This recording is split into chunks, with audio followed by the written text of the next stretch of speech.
Hello class 7 आप सभी का आपकी विज्ञान की कक्षा में स्वागत है। आशा करती हूँ कि आप सभी अच्छे होंगे और अच्छे से पढ़ाई कर रहे होंगे। आज हम पढ़ेंगे बच्चों पाठ 11 प्रकाश, लाइट के बारे में। ठीक है, प्रकाश क्या है? प्रकाश एक अदृश्य ऊर्जा है जो दृष्टि की संवेदना करती है। ठीक है, लाइट क्या है? लाइट भी it is a source of energy. यद्यपि इसे देखा नहीं जा सकता, लाइट को हम देख नहीं सकते, लेकिन हम प्रकाश के कारण इसे देख पाते हैं। क्या आपने सोचा है कि हम कैसे किसी वस्तु को देखते हैं? क्या अंधेरे कमरे में हमें कुछ नहीं दिखाई देता है? जब भी हम अंधेरे किसी कमरे में जाते हैं, कमरे में अंधेरा होता है तो हमें नहीं दिखाई देता है, लेकिन बल्ब या टॉर्च ट्यूबलाइट की रोशनी में हम कमरे में रखी सभी वस्तुओं को देख पाते हैं। और हमारी आंखें जो है चीजों को कब देख पाती है? जब उन पर प्रकाश पड़ता है। सोर्सेस क्या है लाइट के? प्रकाश के प्राकृतिक सोर्स है। तो सबसे ज्यादा बच्चों जो अल्टीमेट सोर्स है प्रकाश का, लाइट का, तो वो आपका सूर्य है। सूर्य क्या है? सूर्य प्रकाश का सबसे महत्वपूर्ण प्राकृतिक सोर्स है, स्रोत है, और ये सभी ग्रहों, उपग्रहों एवं अन्य आकाशीय पिंडों को प्रकाशित करता है। ये सभी जो सेलेस्टियल बॉडीज है उनको प्रकाशित करता है। मानव ह्यूमन मेड लाइट्स है जो मनुष्य ने इन्वेंशन किया है। बिजली, बल्ब, टॉर्च एवं मोमबत्ती मानव निर्मित प्रकाश के स्रोतों का कुछ समान उदाहरण है जिनका हम उपयोग करते हैं। प्रकाश स्रोत के दो प्रकार होते हैं, दीप्ति तथा अदीप्त। दीप्त प्रकाश स्रोत क्या है? दीप्त प्रकाश स्रोत है वे वस्तुएं जो अपना प्रकाश देती है, दीप्त कहलाती है। सूर्य, बिजली का बल्ब, मोमबत्ती, लाल गरम गोला आदि दीप्त पिंड है। ऐसी वस्तुओं की संख्या बहुत कम है। अदीप्त प्रकाश स्रोत बहुत सी वस्तुएं ऐसी हैं जो अपना प्रकाश नहीं देती हैं और इनको अदीप्त वस्तुएं कहते हैं। ऐसी वस्तुएं उस समय दिखाई देती है जब उन पर कोई प्रकाश पड़ता है। इनके द्वारा प्रकाश का कुछ भाग बिखर कर आंखों पर पड़ता है, जिस कारण वस्तुएं हमें दिखाई देती हैं। लाइट जो है वो स्ट्रेट लाइन में ट्रेवल करती है। ठीक है बच्चों, जैसे कि आप ये देख सकते हैं, एग्जांपल है, ये कैंडल जल रही है और अगर आप एक स्ट्रेट लाइन में देखेंगे, एक ट्यूब बनाएंगे, कागज से एक ट्यूब टाइप का बना लेंगे तो आपको ये दिखाई देगी। लेकिन अगर ये जिगजैग करके होगी तो आपको लाइट नहीं दिखाई देगी, बिकॉज लाइट जो है वो स्ट्रेट लाइन में ट्रेवल करती है। प्रकाश की चाल बहुत अधिक होती है, लगभग ये आपको डाटा दिया गया है, इतने मीटर्स किलोमीटर पर सेकेंड उनकी स्पीड होती है। और प्रकाश की चाल बहुत अधिक होने के कारण हम किसी भी बल्ब की स्विच को ऑन करने तथा इसके प्रकाश को दीवार तक पहुंचाने में समय के अंतर को नोट नहीं कर पाते हैं। What happens when light falls on object? क्या होता है जब किसी भी ऑब्जेक्ट की लाइट गिरती है तो हमें वो ऑब्जेक्ट दिखाई देता है। समस्त प्रकाश पूरी तरह वस्तु के अंदर से गुजर जाए, इसका केवल कुछ भाग ही वस्तु के अंदर गुजर पाए और वस्तु द्वारा प्रकाश पूर्णतः अवशोषित हो जाए। तो तीन चीज होती है, या तो कोई ऑब्जेक्ट है हम देख रहे हैं तो लाइट उसमें पड़ती है, हमें दिखाई देता है, लाइट उसमें से क्रॉस हो रही है या लाइट थोड़ी सी क्रॉस हो रही है या लाइट बिल्कुल भी क्रॉस नहीं हो पा रही है, यानी कि वो ऑब्जेक्ट ट्रांसपेरेंट है, ट्रांसलूसेंट है या ओपेक है। पारदर्शी यानी कि ट्रांसपेरेंट ऐसी वस्तुएं बच्चों जिससे से प्रकाश जो है वो आर पार निकल जाता है। ठीक है, उसे हम क्या बोलते हैं? पारदर्शी पदार्थ बोलते हैं। वायु, शुद्ध जल, कांच, ये सारे चाहे एग्जाम्पल है पारदर्शी के। ट्रांसलूसेंट क्या होते हैं? जिसमें से थोड़ी सी लाइट बच्चों जा पाती है, जैसे कि पतली चादरें, जिलेटिन की शीट, धूमिल कांच। और अपारदर्शी जिनसे बिल्कुल भी आर पार नहीं देखा जा सकता, जैसे लकड़ी, तारकोल, पेन, कागज एक्सेट्रा। ठीक है, शेडो एंड इक्लिप्स के बारे में पढ़ते हैं, छाया एवं ग्रहण के बारे में पढ़ते हैं। जब प्रकाश की किरणें किसी अपारदर्शी वस्तु पर पड़ती है तो वो क्या होती है? वो फट जाती है तथा वस्तु से होकर नहीं जा सकती है। अपारदर्शी वस्तु के पीछे वह स्थान जिस स्थान पर क्या बनती है? परछाई बनती है। जैसे कि सपोज बच्चों लाइट आ रही है, अगर लाइट आ रही है तो अगर मेरे पे पड़ेगी तो मैं दिखा दूंगी, लेकिन लाइट के सामने कोई ऑब्जेक्ट पड़ जाएगा तो मेरी क्या दिखाई देगी? हर्डल जब आ जाता है, ऑब्स्टिकल आ जाता है तो परछाई बन जाती है। छाया का बनना जब प्रकाश स्रोत केवल एक बिंदु के बराबर होता है, ये आप देख सकते हैं, पर्दे पर डिस्क की छाया बन जाती है। छाया का बनना जब प्रकाश केवल एक बिंदु के बराबर होता है। चित्र में एस बिंदु प्रकाश स्रोत एबी लाइन का अवरोध डिस्क आप देख सकते हैं, पीपी पर्दा है। ठीक है, यहाँ से प्रकाश जा रहा है लेकिन यहाँ पर्दा लग गया है। ठीक है, ऑब्स्टिकल्स आ गया, तो क्या हो रहा है? यहाँ क्या बन रहा है? पर्दे पर डिस्क की छाया बन रही है। ठीक है ना, जब प्रकाश स्रोत अपारदर्शी वस्तु से छोटा होता है तो ऐसे इसका प्रकाश स्रोत Q एक अपारदर्शी वस्तु एवं FY पर्दा है। स्रोत के किसी ऊपरी बिंदु से दो सीधी रेखाएं खींचने से ज्ञात हो जाएगा कि इस बिंदु द्वारा गोले की छाया पर्दे पर BD स्थान पर होती है। ठीक है, इसी प्रकार स्रोत के किसी निश्चित भाग द्वारा पर्दे पर छाया का स्थान AC पर होता है। ये देखिए, छाया का बनना जब प्रकाश स्रोत अपारदर्शी वस्तु से छोटा हो। ये आप देख रहे हैं, अब आवरण है, ये स्रोत है और ये अपारदर्शी वस्तु है। अब इससे कैसे छाया बनेगी? छाया A और D के बीच पड़ती है। स्पष्ट है कि पर्दे पर BC की एक साथ स्थान होगा जहां बिल्कुल अंधेरा होता है। AB भाग स्रोत के निचले भाग से प्रकाश नहीं पाता है और CD तथा स्रोतों के ऊपरी भाग से प्रकाश नहीं पाता। इसी प्रकार BC के चारों ओर AD तक हल्की छाया होती है। इस प्रकार छाया के दो भाग होते हैं। पहला भाग जो स्रोत के कुछ भागों से प्रकाश नहीं पाता है, जैसे बीच की प्रछाया कहलाता है। दूसरे भाग जो स्रोत के कुछ भागों से प्रकाश पाता है और कुछ भागों से नहीं, उसे अपात छाया कहलाता है। जैसे जैसे पर्दे की स्रोत की दूरी बढ़ जाती है, दोनों प्रछाया एवं अपात छाया भी बढ़ जाते हैं। अब ये देखिए, जब प्रकाश स्रोत वस्तु से बड़ा होता है, ये आप देख सकते हैं, तो जब स्रोत वस्तु से बड़ा होता है, तो अब आप देखिए फिगर के हिसाब से अनुसार समझिए। ऐसे एक प्रकाश स्रोत PQ एक अपारदर्शी वस्तु एवं XY एक पर्दा है। इस दशा में पार्श्व एवं अपाक्ष का बनना चित्र में दिखाया गया है। अपाक्ष पहले की भांति अबिंदु होती है, लेकिन प्रछाया अबिंदु होती है जो एक निश्चित बिंदु के परे नहीं दिखाई देती है। पर्दे की XY की स्थिति में प्रछाया एवं उपछाया दोनों की बनती है, लेकिन जैसे जैसे पर्दा वस्तु को से दूर हटाया जाता है, प्रछाया घटती है तथा अपछाया बढ़ती जाती है और यहाँ तक कि किसी निश्चित बिंदु पर प्रछाया एक बिंदु मात्र ही रह जाती है तथा उसके परे वह अदृश्य हो जाती है। अब ये देखिए, सूर्य के प्रकाश द्वारा छायाओं का निर्माण होता है। सूर्य जो है वो प्रकाश द्वारा सूर्य के प्रकाश द्वारा बनी छायाओं की लंबाई सदैव इक्वल नहीं होती, समान नहीं होती है। जब सूर्य वस्तु तथा सतह द्वारा बनाए गए कोण में परिवर्तन अनुसार परिवर्तित होती है, उसकी इक्वल लेंथ नहीं होती है। उड़ती हुई चिड़िया की छाया पृथ्वी पर नहीं दिखाई देती। क्यों? सूर्य के व्यास में अपेक्षा चिड़िया बहुत छोटी है और चिड़िया के द्वारा बनी परछाई इतनी छोटी होती है कि वायु में ही वो अदृश्य हो जाती है। ग्रहण क्या होता है? इक्लिप्स क्या होता है बच्चों? अब आप ये देखिए, ग्रहण कब लग जाता है? वस्तु स्वयं प्रकाश का स्रोत ना हो तथा किसी अन्य स्रोत से उस पर प्रकाश ना पड़े। प्रेक्षक और वस्तु के बीच रखे किसी अवरोध के कारण वस्तु का दृश्य पूर्ण रूप से अवरोध होता है। ये देखिए, चंद्र ग्रहण क्या होता है? जब चंद्रमा पे ग्रहण लग जाता है। अब आप ये देख सकते हैं बच्चों, ये सूर्य है, ये पृथ्वी है और ये चांद है। अब सूर्य की रोशनी जो है वो किस पे पड़ रही है? वो पृथ्वी पर पड़ रही है। चांद तक उसकी रोशनी नहीं जा पा रही है, तो उसकी परछाई इधर बन रही है। चंद्र ग्रहण पूर्णिमा के दिन ही पड़ता है, जब पृथ्वी सूर्य एवं चंद्रमा के बीच आ जाती है, तो पृथ्वी की छाया चंद्रमा पर पड़ती है, जिसके कारण वह पृथ्वी पर दिखाई नहीं देता है और उस समय चंद्र ग्रहण पड़ता है यदि चंद्रमा की चक्र का छाया के मध्य से गुजरती है तो हमें पूर्ण चंद्र ग्रहण दिखाई देता है, और यदि चक्रिका का कुछ भाग ही छाया से गुजरता है तो हमें खंड चंद्र ग्रहण दिखाई देता है, जिसकी दूरी मेंशन की गई है। पृथ्वी की छाया का व्यास चंद्रमा के व्यास का लगभग 3 गुना होता है। सूर्य ग्रहण क्या होता है? अब आप ये देखिए, अब सामने चंद्रमा है, पृथ्वी इधर है, बीच में चंद्रमा है, सूर्य इधर है।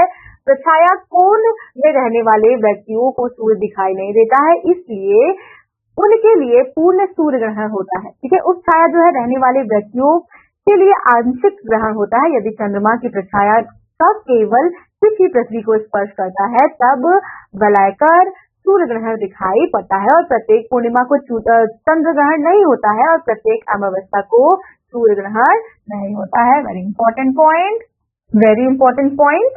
ठीक है, इसका कारण यह है कि सूर्य के चारों ओर परिक्रमा करते समय पृथ्वी की कक्षा का तल तथा पृथ्वी के चारों ओर परिक्रमा करते समय जो सूर्य की चंद्रमा है उसकी कक्षा का तल एक दूसरे के सापेक्ष कुछ झुके हुए होते हैं, अतः प्रत्येक अमावस्या अथवा पूर्णिमा को सूर्य, पृथ्वी तथा चंद्रमा के केंद्र एक सीधी रेखा पर नहीं होते हैं। अब ये क्या है? ये रूल्स ऑफ रिफ्लेक्शन है। परावर्तन के नियमों को जानने से पहले कुछ महत्वपूर्ण तत्वों के बारे में चलिए हम समझते हैं। ये देखिए, ये क्या है? ये आपकी आपतन बिंदु है, ये आपतित किरण है, ये परावर्तित किरण है और ये आपतन कोण है और ये परावर्तन कोण है। ये बच्चों, ये रिफ्लेक्शन और रिफ्रैक्शन आपको दिखाया गया है चलिए इनके बारे में पढ़ते हैं। आपतित किरण प्रकाश के स्रोत से किसी सतह पर पड़ने वाली प्रकाश किरण को आपतित किरण कहते हैं। आपतन जिस बिंदु पर आपतित किरण परावर्तन सतह से आकर टकराती है। परावर्तित किरण आपतन बिंदु से परावर्तन के बाद आपतित किरण परावर्तित किरण कहलाती है। आपतन बिंदु का पराविलंब आपतन बिंदु पर परावर्तक सतह पर लंबवतः खींची गई रेखा को अविलंब कहते हैं। आपतन कोण आपतित किरण और अविलंब के मध्य के कोण को आपतन कोण कहते हैं और परावर्तन कोण परावर्तित किरण एवं अविलंब के मध्य के कोण को परावर्तन कोण कहते हैं। आपतित किरण परावर्तित किरण और आपतन बिंदु पर अविलंब एक ही तल में होता है। इनका जो परपेंडिकुलर है, जो बच्चों angle of reflection is equal to angle of refraction होगा। समतल प्लेन मिरर्स के बारे में पढ़ते हैं। समतल दर्पण मुंह देखने के काम आता है। इनका उपयोग पेरिस्कोप एवं क्लाइडोस्कोप में होता है। स्काउट एवं फौजी अफसरों द्वारा सिग्नल देने में ये उपयोग किया जाता है। ठीक है, बहुमूर्तिदर्शी क्लाइडोस्कोप, इसमें बच्चों 3 समतल दर्पण होते हैं, एक दूसरे से 60 डिग्री के कोण पे बनते हैं। दर्पणों का यहाँ प्रबंध अक्सर एक बेलनाकार डिब्बे में रखा जाता है, जिसके एक सिरे पर रंगीन कांच के कुछ टुकड़े रखे जाते हैं, जबकि दूसरे सिरे पर देखते हैं तब दर्पणों द्वारा बने कांच के टुकड़े को बहुलिपि प्रतिबिंबों के कारण एक सुंदर पैटर्न दिखाई देता है और ये बच्चों आप बना भी सकते हो। अब है पेरिस्कोप। पेरिस्कोप क्या होता है? यह एक ऐसा उपकरण है जिसका उपयोग उन वस्तुओं को देखने के लिए किया जाता है जो हमारी दृष्टि रेखा में सीधे नहीं होते हैं, जैसे कि उसका उपयोग पनडुब्बियों से पानी की सतह के जहाजों को देखने के लिए किया जाता है। इसमें क्या होता है? इसमें 2 दर्पण होते हैं, ए तथा बी, जो एक दूसरे के समांतर होते हैं। एक लंबे आयताकार बॉक्स जैसी संरचना पर 45 डिग्री पर यह दर्पण बड़े होते हैं। दीवार के पीछे रखी वस्तु से प्रकाश दर्पण ए पर पड़ता है तथा दर्पण बी से परिवर्तित हो जाता है। बी पर परिवर्तित होने के बाद यह नीचे आता है और प्रत्येक वस्तु का प्रतिबिंब दर्पण बी से देखा जा सकता है। ये देखिए बच्चों, क्या है? स्फेरिकल मिरर है। ये अवतल दर्पण है, ये उत्तल दर्पण है। अवतल दर्पण जब प्रकाश का परावर्तन अंदर की ओर पृष्ठ करता है, खोखली ओर आता है, तब उसे अवतल कहते हैं। और उत्तल क्या कहते हैं? जब प्रकाश का परावर्तन बाहर की ओर उभरी हुए सतह पर होता है, जैसे कि आप डायग्राम में देख सकते हैं। गोलीय दर्पणों में उपयोग किए जाने वाले महत्वपूर्ण पद अब हम पढ़ेंगे। स्फेरिकल मिरर्स में कौन कौन से टर्म्स जो है वो यूज होते हैं। ध्रुव, दर्पण के केंद्र को इसका ध्रुव कहते हैं, P प्रदर्शित करता है।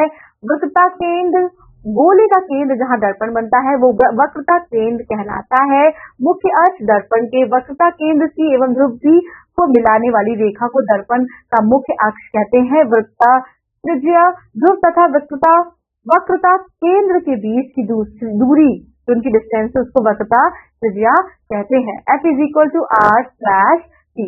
मुख्य फोकस, गोलीय दर्पण पर मुख्य अक्ष जो है समांतर पड़ने वाली प्रकाश की किरणों दर्पण से परावर्तन के बाद मुख्य अक्ष जिस बिंदु पर या तो वास्तव में मिलती है या मिलती हुई प्रतीत होती है को दर्पण का मुख्य फोकस कहते हैं। अवतल दर्पण से परावर्तन के बाद प्रकाश की किरणें फोकस F पर वास्तव में मिलती है, लेकिन उत्तल दर्पण से परावर्तन के बाद यह फोकस पर आती हुई ज्ञात होती है और इसी कारण अवतल दर्पण का फोकस वास्तविक एवं उत्तल दर्पण का फोकस आभासी होता है। या देख सकते हैं F is equal to R/2 अथवा R is equal to Q plus F। ठीक है, गोलीय दर्पण द्वारा प्रतिबिंब का बनना, चलिए देखते हैं कैसे बनता है। एक देखिए, मुख्य अक्ष के समांतर प्रकाश की किरण दर्पण से परावर्तन के बाद फोकस से होकर गुजरती है। दूसरा है दर्पण के फोकस से गुजरने वाली प्रकाश की किरण परावर्तन के बाद मुख्य अक्ष के समांतर हो जाती है। और थर्ड है दर्पण के वक्रता केंद्र से गुजरने वाली प्रकाश की किरण दर्पण से परावर्तन के बाद उसी मार्ग पर क्या होती है, वो वापस लौट जाती है। अवतल दर्पण द्वारा प्रतिबिंब। अब हम रिफ्लेक्शन पढ़ेंगे। कॉनकेव मिरर द्वारा प्रतिबिंब वास्तविक होता है, प्रतिबिंब उल्टा होता है, प्रतिबिंब बहुत ही छोटा होता है, प्रतिबिंब फोकस पर बनता है जब वस्तु दर्पण से अनंत दूरी पर होती है। ठीक है, लेकिन जब वस्तु अनंत तथा वृत्ता केंद्र के बीच होती है। तो क्या होता है, प्रतिबिंब वास्तविकता होती है, प्रतिबिंब उल्टा बनता है, प्रतिबिंब छोटा होता है और प्रतिबिंब वृत्ता केंद्र के मुख्य फोकस के बीच बनता है। ये आप देख सकते हैं डायग्राम के थ्रू। और जब केंद्र परी होती है वस्तु परिवृत्ता, तो प्रतिबिंब वास्तविक होता है, उल्टा होता है, वस्तु के आकार के बराबर होता है और अवतल दर्पण के समान वृत्ता केंद्र पर बनता है। रोचक तत्व, दर्पण में वस्तु का प्रतिबिंब सदैव उल्टा बनता है, परंतु यह वस्तु के समान छोटा व बड़े आकार का हो सकता है। ठीक है, जब वस्तु C तथा S फोकस के बीच होती है, अब आप देख सकते हैं, तो प्रतिबिंब परछाई कैसी होती है, जो सामने प्रतिबिंब बनता है वास्तविक होता है, उल्टा होता है, आकार में वस्तु से बड़ा होता है और वृत्ता केंद्र से परे दर्पण के सामने बनता है। फोकस, जब वस्तु फोकस पर होती है, प्रतिबिंब वास्तविक होता है, बड़ा बनता है, उल्टा बनता है, अनंत पर बनता है। जब वस्तु फोकस एवं ध्रुव के बीच होती है, तो प्रतिबिंब आभासी बनता है, सीधा बनता है, आकार में बहुत बड़ा होता है और अवतल दर्पण के पीछे बनता है। इस डायग्राम को अच्छे से पढ़िएगा और अच्छे से याद कीजिएगा कि जब एफ सी जो फोकस है, जो परपेंडिकुलर जहाँ पड़ा है, जो रिफ्लेक्शन जा रहा है, ये सारी लाइंस को आप अच्छे से पढ़िएगा और समझिएगा कि प्रतिबिंब किस किस सिचुएशन में कहाँ कहाँ बनता है। ये देखिए टेबल आपको दी गई है बच्चों, इस टेबल को अच्छे से याद कर लीजिएगा कि अगर कोई ऑब्जेक्ट अनंत पर है, वृत्ता पर है, वृत्ता के केंद्र से पार है, तो कैसे क्या प्रतिबिंब की स्थिति होगी, प्रकृति होगी और आकार होगा। इस टेबल को आप अच्छे से याद कर लीजिएगा। अब हम पढ़ेंगे कॉन्केव मिरर का इस्तेमाल। इसका उपयोग टॉर्च व सर्चलाइट में होता है।